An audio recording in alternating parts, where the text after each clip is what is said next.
We're doing more Legend of Korra, and I'm so excited about it. We're continuing Season 2. We have only just hit the little tip of the iceberg of Season 2 so far.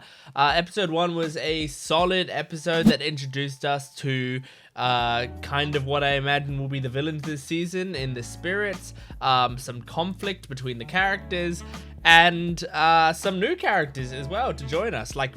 Oh my gosh, like Varrick is a new character who is very entertaining, and I imagine he's sticking around just because of how entertaining and sort of how much of an introduction they gave to him. It feels like that's the sort of character that they want to keep in this show for a while, but I guess we'll see. I've been really enjoying this. I've been enjoying it so much I wish I could be doing more Korra. I didn't have like any free time this week to do more. But hopefully in future weeks, if I have more free time to do more episodes of Legend of Korra, I'll be putting more on my Patreon account. So if you're watching this on YouTube, my Patreon account is many episodes ahead of my YouTube channel. So you're gonna be at least like 3 or 4 episodes ahead, maybe more, who knows. But you can go check that out, and you can also get the full-length reaction there. So you can watch the episodes with me. It is super worth it.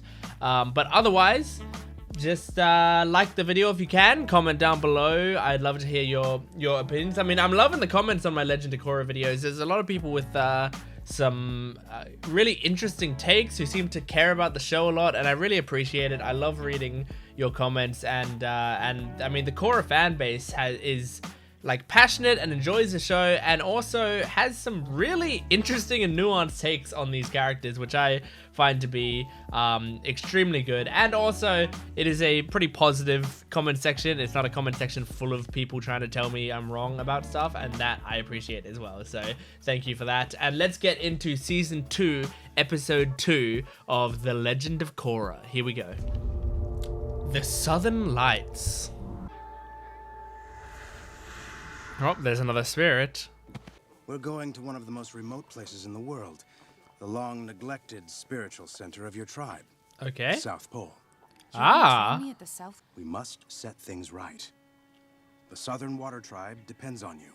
A dangerous trip to the South Pole? Oh, no. Count me in. Okay.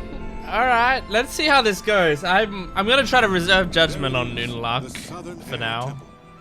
Isn't it Wow, that's gorgeous. Pema, please accept these gifts. This is an ancient airbender head shaver we've refurbished just for you. Huh. Okay. Pema, that gift is mine. You don't even like to read. Nah. Aw. Yep, those are the world's next generation of airbenders. Yeah, they're kids now. I'm gonna name him Pokey. Pokey, come back! Oh, you lost him. Sorry, I thought you were the servants. We're Tenzin's brother and sister. Avatar Aang had other children? The world is filled with more airbenders? No. We're not airbenders. I wonder, are they just Berlin non-benders? was coming. I have to make sure you have everything you need for a safe trip. They could be Thanks, waterbenders because of Captain Katara. Expedition, but I'll be fine. The sad truth is, it's men like your father who have put the spirit world out of Man, balance. I'm not on anyone's side yet. I don't know. I don't know what to think. Learned since. What matters is the Everstorm. The The Everstorm? Everstorm. It's a massive blizzard that's battered the South Pole for decades. I'm coming. Unless you think you can stop me. Check it out. I'm traveling in style. That's pretty cool. Throttle. Where'd you get the ride? Who do you think? He's awesome. Oh, He I also thought it gave was me from this fancy Asami. snowsuit. I can survive in this thing for like a month. Who wants some freeze-dried cucumber quads? Oh, Nobody? sounds awful. Capacity for 2 passengers? Sure does. But who's gonna drive?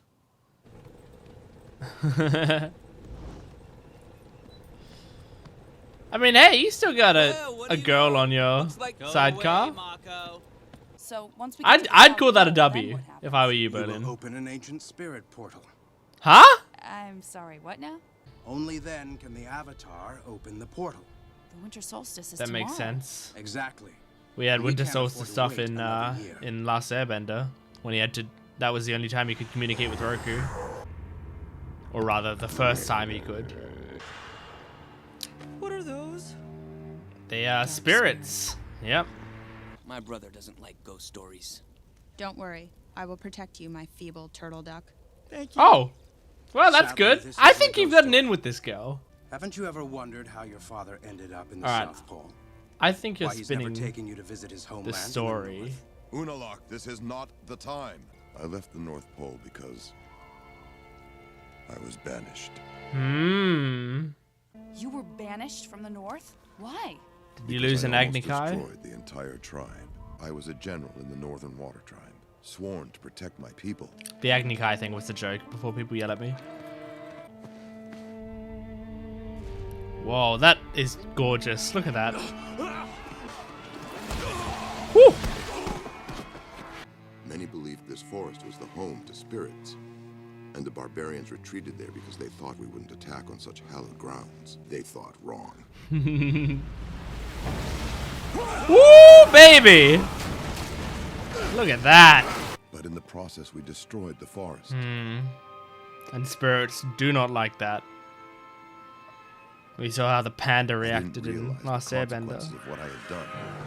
I unknowingly let loose angry spirits. Oh, God. Oh, they're terrifying. Look at that.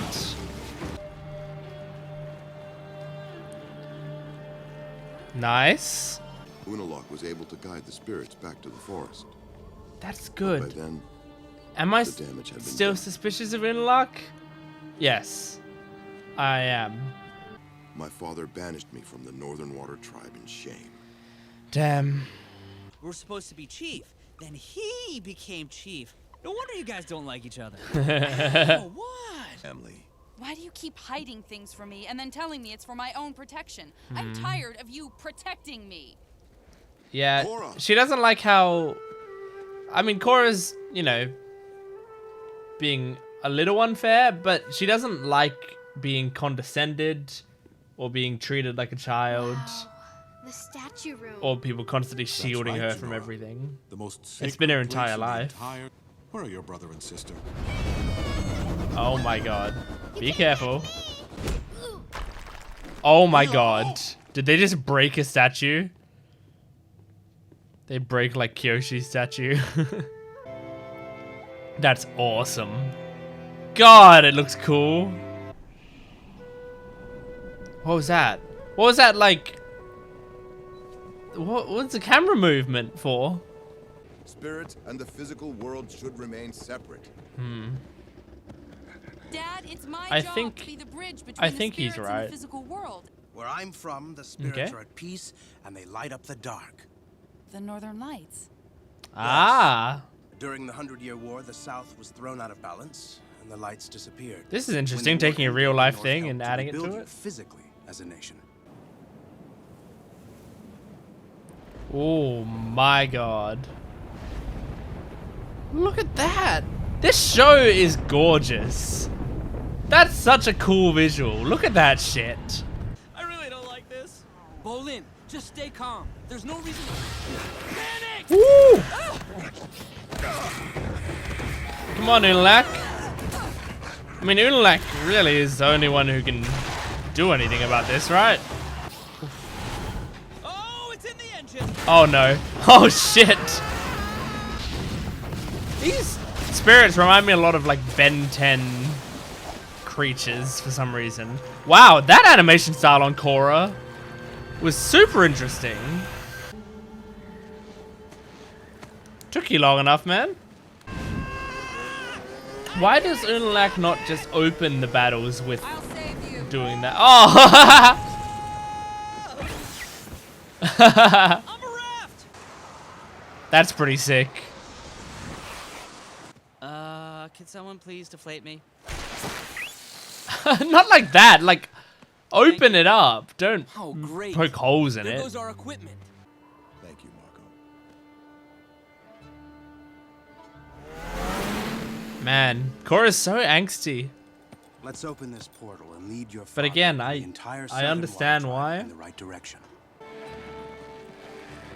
You know what? Mako needs to step up and learn to communicate with Korra. I think that's what she needs more than anything. So, what exactly were you and my dad talking about? Come on, Mako. This is your time. He was just worried about you, that's all. Don't let her You walk know, all over sometimes you. I wonder whose side you're on. You have to trust that we're here for you. Mm-hmm. we've arrived. Okay, I think you softened her up a little bit there. The Avatar must go alone. But I don't have any connection with the spirits. In fact, it seems like they hate me. Well, you're the have Avatar, to so believe you in yourself, do have a connection with the like I believe in spirits. you. Forgot what it was like to have someone trust in me. Korra, all the past Avatars live on See, I inside mean, of he you. knows how to communicate with Let her. them guide you. The faces in this scene look a Wait bit here. weird, I'll be okay. but I like the atmosphere of the scene. Okay, wait, that looks like a dragon spirit.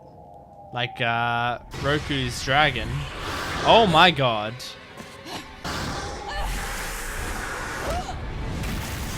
Ooh! That's pretty scary. What avatar is this? Huh? Okay, there's some interesting stuff going on there, but I don't... What are they leading to? I don't think pure fire is gonna do Why it. isn't it opening? Do you meditate on it, maybe? Oh shit.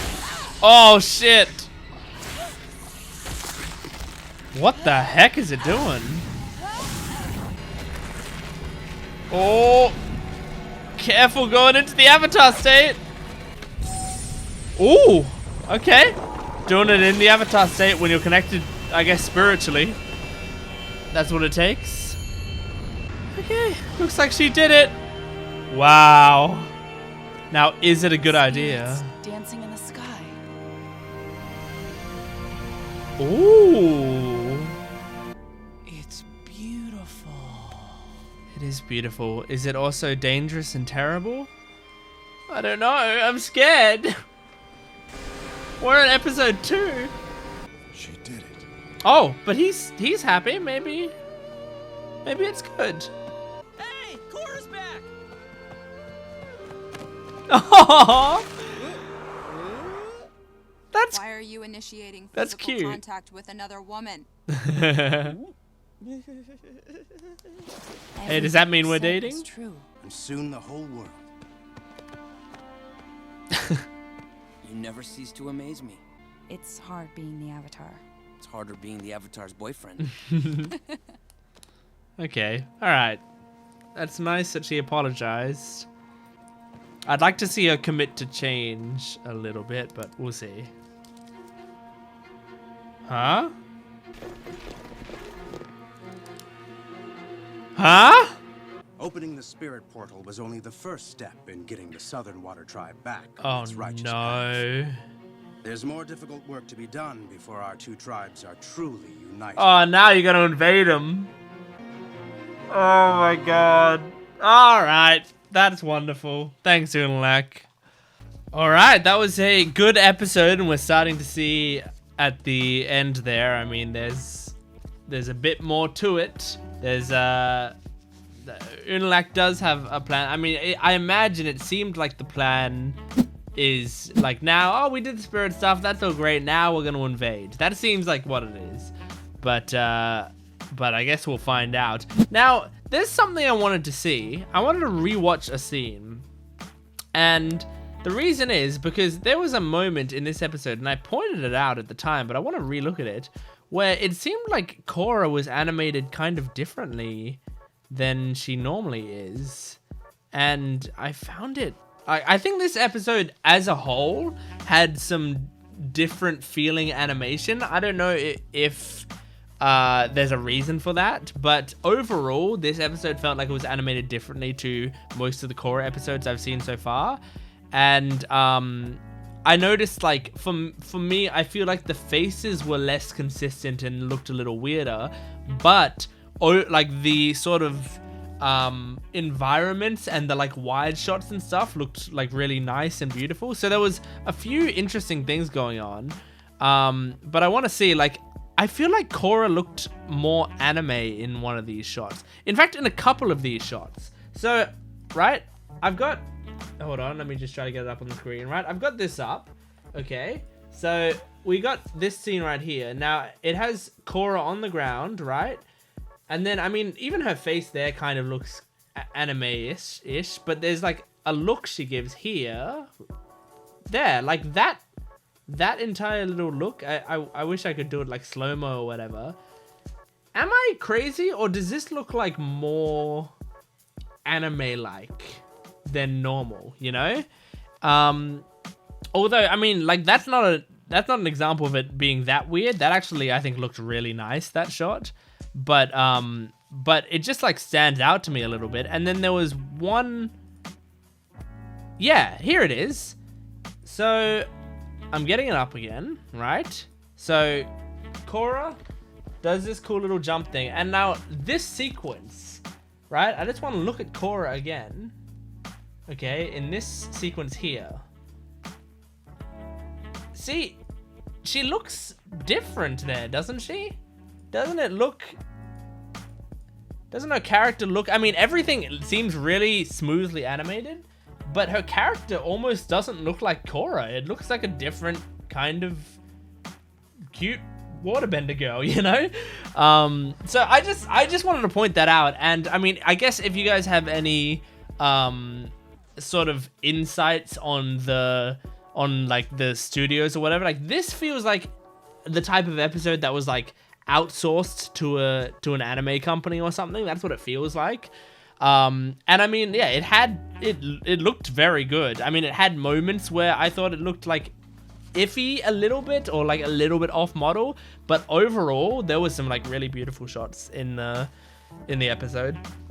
So yeah, I just wanted to point that out because that straight away stood out to me. Anyway, if you are mostly here for me to talk about the character stuff, then I guess I'm going to get to that now. So sorry you had to sit through me looking at the animation, but maybe you were only here for me talking about the animation. Now the character stuff's gonna bore you. Let's figure it out. So I think people need to learn to communicate with Korra, and Korra needs to learn to communicate with other people, right? But it's a two-way street. And I think the thing is, Korra is very stubborn, so it's going to be difficult for her to change unless people around her are able to like guide her properly. Now the problem is, unelaq is someone who was able to communicate with her. Now, of course, unelaq's methods in general were quite sort of forceful and getting shit done, which is something that Korra wants. Korra wants, I think, here's my interpretation of her character. From the episodes that I've seen, Korra wants to feel useful as an avatar. And I think that's fair enough, because for most of her life, she's been sheltered. And the avatar before her was Avatar Aang, who almost single-handedly stopped an entire war that had lasted for 100 years prior. He stopped a 100-year war, and he was, what, 12 years old? Like, that is something to fucking live up to.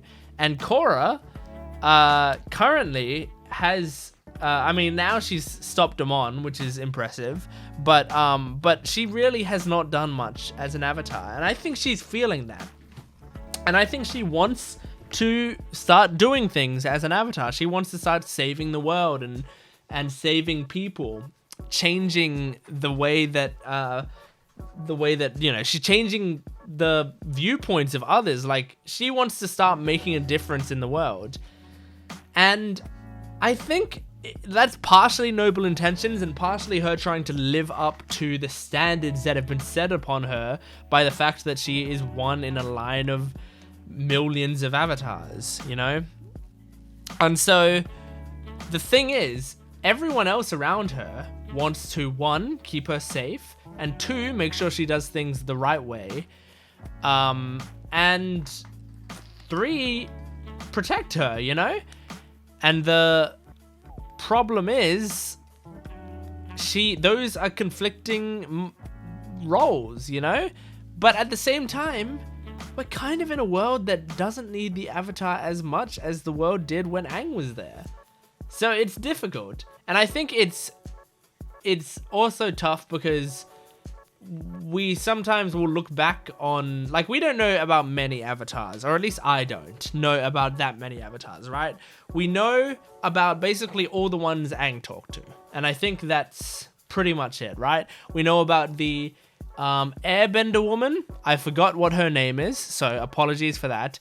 And then we know about Karuk. I forgot his name, but the guy who just surfed a lot while he was Avatar. We know about Kyoshi. We know about Roku. And we know about Aang and Korra. Am I missing someone? I feel like I'm missing someone, but regardless. So those are the main avatars that we know about.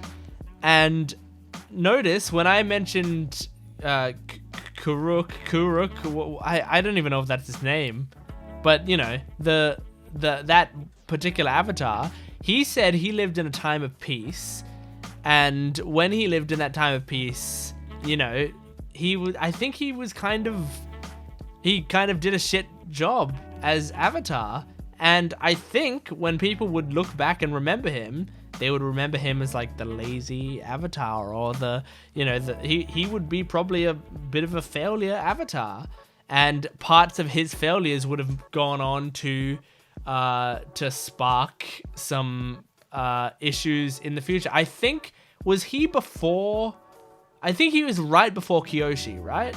And then Kyoshi had a ton of shit that she had to deal with in her era. And I think the reason she had a ton of shit to deal with in her era was because the Avatar before her sort of took it easy. I'm pretty sure I don't remember where I got that information. Maybe I got it from the Avatar Legends book that I have when, like, I just looked at stuff about the Kyoshi era. Or maybe I've heard people talk about that sort of thing or something, but or maybe I figured it out. I don't know where the information's coming from, but I'm pretty sure that's basically what happened. If Korra was the sort of person who knew about that, like, I reckon she's nervous that she could become that sort of avatar. The sort of avatar that is remembered as being not that impactful. And I think that's an interesting place to take this character. So I think if Mako learns how to communicate with her a little better and how to motivate her and not sound confrontational with her, then we're gonna be in a good place. The thing is, Mako is right now doing a pretty good job at not being confrontational with her, so she's not pushing him away as much. But you need to ride this firm line where you're not confrontational with her, you don't sound like you're telling her what to do, but you're also not letting her just tell you what she's gonna do and you know, be like, oh, okay, yes, honey, yep, okay, I got it. Because she doesn't respect that either. You gotta find that little balance there. And Unelaq has found that balance, and he's like, let's go do this, and we're going to do it right, but I need your help, and I trust you, and I think you're a great avatar, and I can bring out your full potential. You know, he's stroking her ego while also, you know, pushing her in a certain direction. So it satisfies both her want to be, you know, guided to do the right thing, and her want to be special, frankly, you know. Now, Korra, you know, I'm sort of putting the onus on other people to fix Korra, but also Korra has the responsibility to change herself at the same time. And I mean, she has basically the sole responsibility. It should not be on other people to have that happen. I'm just saying that because I think that's the most successful way we could have it happen, is the other people around her changing their behavior. But Korra, like, at the end of this episode, she apologized to Mako, and I appreciated that. And I hope that is sincere. I'm pretty sure that's sincere. I didn't sense that she was just saying that for whatever, you know, like, she had cooled down. I get it. Sometimes you get heated and then you cool down and you're like, why did I do that? And she apologized. It's a hard thing to apologize, so we have to actually give her a lot of credit for that, because it is tough to apologize to someone after you were quite heated with them. especially when you're sort of proven right. Like, not proven right, but Korra, like, went in and did the thing she needed to do. Like, she wasn't humbled, but she still came out, and now that she was feeling happy, she apologized. So I appreciate that. Now, the thing about an apology is a good apology is an acknowledgement of what you did wrong, showing your remorse for the act, and making a commitment to change. Those are the main 3 aspects of an apology, which are very important. So, I'm sorry that I broke your pencil. I feel really terrible about it, and it has been eating me up. I'm going to be careful with your things in the future. That's an apology, right? And I acknowledged that I did the act, and I acknowledged the what was wrong with the act. I talked about how I felt and expressed my remorse and didn't make an excuse. And then I said that, like, I said how I was going to adjust my behavior going forward. And it's an important apology because it makes you hold yourself accountable for your own actions, and it makes the other person trust you more because you're recognizing your own flaws, and you are making them feel like they weren't crazy for being angry about it. And they get a little bit comforted by the fact that hopefully this won't happen again in the future, because you're keeping it in your mind that this is something that you're going to change. And that's a comforting thing. I have not heard Korra commit to a change. That's the main thing, right? I think Korra did the first 2 steps fine. But I think when she apologizes at one point, I want to hear her commit to a change. I want to hear her say, I'm going to not do this anymore, or I'm going to be careful. And I don't want it to be like fine, I'm never going to airbend again. You know, like that's not a commitment to change. That's being a brat. Instead, I hope that I can have her do some sort of commitment to change that shows personal growth for her and makes other people comforted by it. But, I mean, we got a long show ahead of us, so I'm sure her character is going to be growing as the show goes on, and I'm very excited to see where they take it, because I do think these writers are very smart, and I think they know what they're doing with Korra's character, and I think they know how I know they know how stubborn she is. I know they know basically all of her flaws here, and it's brave to write a character like this. And look, I still adore Korra. Even after all of this and all of her flaws, and the fact that in every single episode she's getting angry at people and all of that, I love Korra. I love her. I want to give her a hug. I think she is still, like, I still think she has a good heart. I genuinely do. I think she has a good heart, and I understand where all of her self-deprecation and her motivations and her hesitancy comes from.